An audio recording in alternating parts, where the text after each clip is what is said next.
Nej. Det er de sidste 3 måneder. Okay. Altså, jeg er jo nødt til at have styr på ham. Det er der mange steder, der kan, ikke? Men så man siger, at det er fuldstændig Jeg ved godt, åndssvagt. han Det er er- hver gang, de skal lave et eller andet. Han er Hvis ikke det er noget, de har prøvet bare at se. Han er helt inderst. Så jeg har fuld Så kontrol. skal jeg har ikke over, også- han forlader Ja, ja. mig.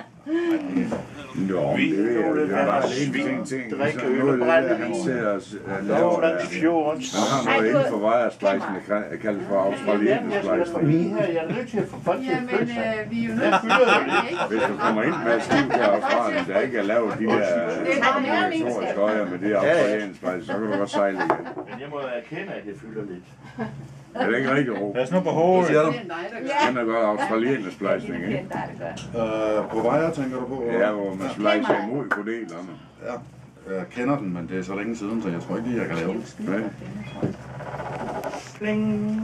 Jeg brugte den med største sindsro op på fiskerifagskolen, fordi er der noget, der er hårdt ved neglen og armen, så er det lavet den. Sådan noget til